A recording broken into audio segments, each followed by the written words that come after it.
Les Pères dominicains au Rwanda. Méditation sur l'évangile de ce samedi de la 7e semaine de Pâques 2020. Est-ce ton affaire, Pierre?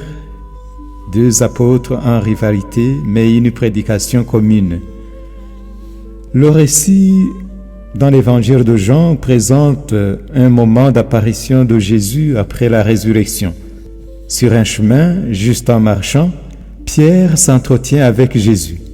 Cette péricope de l'Évangile décrit donc un événement, un fait situable dans l'espace et dans le temps, pas un songe ou une vision. Quelqu'un d'autre marche derrière eux, essayant de les rejoindre, après avoir reconnu Pierre de derrière, probablement avant de reconnaître Jésus. Une rivalité monte soudainement chez Pierre. Il s'empresse de demander le sort de l'autre qu'il aperçoit derrière. Il a reconnu de loin Jésus également. La réponse de Jésus confirme la compétition entre ces deux apôtres. « Si je veux qu'il reste jusqu'à ce que je vienne, est-ce ton affaire, Pierre ?»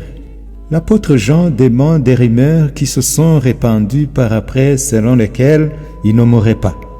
Il dit: Or, Jésus n'avait pas dit à Pierre « Il ne mourra pas », mais plutôt « Si je veux qu'il reste jusqu'à ce que je vienne, est-ce ton affaire, Pierre ?» Ce démenti évangélique montre que cette rivalité conflictuelle a continué longtemps après l'ascension et la Pentecôte. Tirons deux conclusions de ce récit. Premièrement, malgré le sentiment de jalousie et de rivalité, les deux apôtres se sont toujours tolérés mutuellement dans la foi et la charité. Ils n'étaient pas parfaits, mais ils ont toujours vécu et prêché l'Évangile ensemble. Deuxièmement, l'Évangile, selon Jean, qualifié souvent de spirituel, est aussi et est fondamentalement un Évangile contenant beaucoup de faits historiques. Il est difficile d'oublier de tels événements, comme cette marche sur un sentier avec Jésus ressuscité.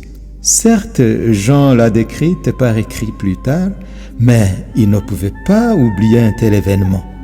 Même un analphabète ne pouvait l'oublier, raison pour laquelle l'apôtre insiste « Mon témoignage est véridique ».